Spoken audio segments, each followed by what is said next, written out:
తెలుగుదేశం పార్టీలో రోజు రోజుకు దిగజారిపోతున్న రాజకీయ విలువలతో విసుగు చెందారట చంద్రబాబు పుత్రరత్నం నారా లోకేశం. ఏకంగా చంద్రబాబుకు సంబంధించి నారా లోకేష్ రాజకీయాలకు గుడ్ బై చెప్పే ఆలోచన చేస్తున్నారా అంటే అవుననే సమాధానం వస్తుంది.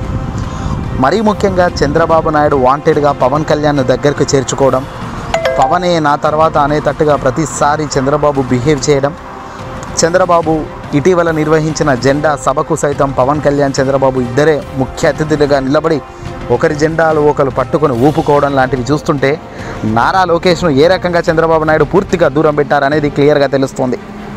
ఇందులో భాగంగా నారా లోకేష్కు సైతం పవన్ కళ్యాణ్ పదే పదే ప్రాధేయపడడం, పవన్ కళ్యాణ్ వస్తేనే పార్టీ మనకు ఉంటుంది అనేటట్టుగా చంద్రబాబు బిహేవ్ చేయడం వెరసి ఇవన్నీ కూడా లోకేష్కు ఒళ్ళు మండేలా చేస్తున్నాయట.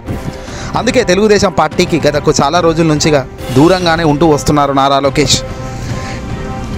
తెలుగుదేశం పార్టీ జనసేన కూటమి అయి అభ్యర్థులను ప్రకటించేటప్పుడు కూడా కనిపించని లోకేష్ జెండా సభకు పూర్తిగా దూరంగానే ఉన్నాడు. ఇంట్లో గట్టిగా అరుస్తూ చంద్రబాబుపై చాలా ఆగ్రహంగానే నారా లోకేష్ కదులుతున్నారట. రాజకీయ వారసత్వంపై ఎన్నో ఆశలు పెట్టుకున్న నారా లోకేష్కు ఊహించని షాక్ అయితే ఇస్తున్నారు సొంత తండ్రి చంద్రబాబు నాయుడు గారే.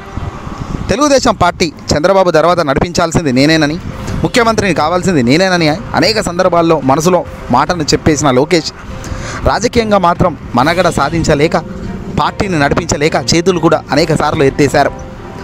ఇందులో భాగంగా చంద్రబాబు తన రాజకీయ భవిష్యత్తు ఏమైనా కానీ పార్టీ నాశనం కాకుండా పిల్లనిచ్చిన మామ ఎన్టీఆర్ దగ్గర నుంచి లాక్కునే ఈ పార్టీని మళ్ళీ మన చేయి నుంచి మరొకరు లాక్కునేదాకా రావద్దన్న సంగతి గుర్తుపెట్టుకో అంటూ పవన్ వద్దకు వెళ్ళి బతిమలాడుకుంటూ పవన్ను పట్టుకొని జాకీలు పెట్టి లేపుతున్నారు. పోనీ పవన్ వచ్చినా ఇంకెవడొచ్చినా పార్టీ పైకి లేచే కార్యక్రమం అవుతుందా? జెండాలు ఎన్ని కలిసినా ఎన్ని జత కట్టినా ఏదైనా ఫలితం ఉంటుందా అంటే సర్వేలు మాత్రం ఉండవు అని చెబుతున్నాయి. ప్రజానికం కూడా వీళ్ళిద్దరు కలిసిన పెద్ద పీకేదేం లేదని కూడా కుండబద్దలు కొడుతున్నారు. ఇన్ని చూస్తున్నప్పుడు మరి నారా లోకేష్కు ఎందుకు మండది చెప్పండి? అందుకే టీడీపీకి దూరంగా ఉంటున్నారు. పార్టీ కార్యక్రమాలలో భాగంగా నారా లోకేష్ ఎవరికి పడితే వాళ్లకు సీట్లు ఇస్తానని ఆఫర్లు పెట్టుకుంటూ వచ్చాడు. యువగలం సభ అంటూ పాదయాత్ర చేసినప్పుడు కూడా ఎక్కడ పడితే అక్కడ సీట్లు ప్రకటించిన నారా లోకేష్ తాను ఆశించిన సీట్లు ఇవ్వలేక చంద్రబాబు దగ్గరికి వెళ్ళి అడగలేక నానా ఇబ్బందులు పడుతున్నారు.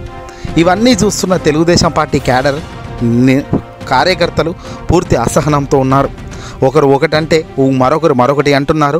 అల్టిమేట్గా డబ్బులు ఖర్చున పెట్టిన వాడే నడి బజార్లో నిలబడాల్సిన పరిస్థితి వస్తుంది అంటూ టీడీపీ తమ్ముళ్ళు ఆవేదన వ్యక్తం చేస్తున్నారు. దిక్కు లేదు సక్కు లేదు అన్న వాడికి సీట్లు ఇస్తూ పోతున్నారు. ఏళ్ల నుంచి 20 ఏళ్ళు 30 ఏళ్ల నుంచి పార్టీ క్యాడర్లో ఉండి పార్టీని ఎంతో బలోపేతం చేస్తూ నియోజకవర్గ స్థాయిలో తిరుగుతూ పిచ్చిగా మేము కష్టపడితే మమ్మల్ని కాదని పూర్తిగా మమ్మల్ని పక్కన పెట్టి మీ నాన్నగారు వేరే వాళ్ళకి ఇవ్వడం ఏంటని నారా లోకేష్కు ఫోన్లు చేస్తుంటే సమాధానం చెప్పలేక లోకేశం ఆగమవుతున్నారు. నిజంగా ఒక పార్టీ నడిపించడం అంటే డబ్బుతో కూడుకున్న వ్యవహారం కాదు. తెలివి, దమ్ము, ధైర్యం, సిచ్యువేషన్ తగ్గట్టుగా వేసే అడుగులు అన్నీ కూడా కలిసి రావాలి. ప్లాన్ ఆఫ్ యాక్షన్ అనే దానికి నిర్వచనంగా నిలిస్తేనే మనం మనగడ సాధిస్తాం. మా కోట్లున్నాయి ఏదైనా చేస్తామంటే నడవదు. ఆంధ్రప్రదేశ్ సీఎంగా జగన్మోహన్ రెడ్డి గారి ప్లాన్ ఆఫ్ యాక్షన్ మూమెంట్ తండ్రి వైఎస్ రాజశేఖర రెడ్డి గారి మరణించిన తర్వాత శత్రువులందరూ ఏకమై తనపై యుద్ధం ప్రకటిస్తున్నప్పటికీ తాను నిలబడ్డ తీరు, నిలదొక్కున్న తీరు, నిలబెడుతున్న మాట మీద నిలబడుతూ నేడు తాను నిలబడుతున్న తీరు ఇవన్నీ కూడా ప్రజానికం చాలా ఇన్స్పైర్ పొందుతున్నారు. ఇలాంటి వ్యక్తికి అవకాశం ఇస్తే రాష్ట్రాన్ని బాగు చేస్తారు అనే నమ్మకం ఉంటుంది తప్ప నారా లోకేష్ లాంటి వ్యక్తులకు నిజంగా అవకాశం ఇస్తే ఏం జరుగుతుందని కూడా ఊహించుకోలేమంటున్నారు. అందుకే టీడీపీ నుంచి ప్రస్తుతం నారా లోకేష్ చాలా దూరంగానే ఉన్నారని, చంద్రబాబుకు లోకేష్కు అస్సలు పట్టం లేదు పవన్ వల్ల అన్నది క్లియర్గా బయటపడుతున్న అంశం. దీని మూలంగా ఇంట్లో సైతం గొడవలు జరుగుతున్నట్టు సమాచారం. నారా భువనేశ్వరి, లోకేష్ సతీమణి నారా బ్రాహ్మిణి సైతం చంద్రబాబు నిర్ణయాలను పూర్తిగా వ్యతిరేకిస్తుండడంతో వీళ్ళందరినీ కాదని తన నిర్ణయమే ఓకే అనుకొని చంద్రబాబు తన నిర్ణయంపైనే అడుగులు వేస్తూ ముందుకు వెళ్తున్నారు. అల్టిమేట్గా ఇది ఎక్కడికి వెళ్తుంది, ఏం దారితీస్తుంది అనేది పక్కన పెడితే రాబోయే ఫలితాలు గనక అటు ఇటు అవుతే నారా లోకేష్ చాప్టర్ క్లోజ్ అవుతుంది. ఈ వీడియోని అసలు ఎక్కటి షేర్ చేయండి.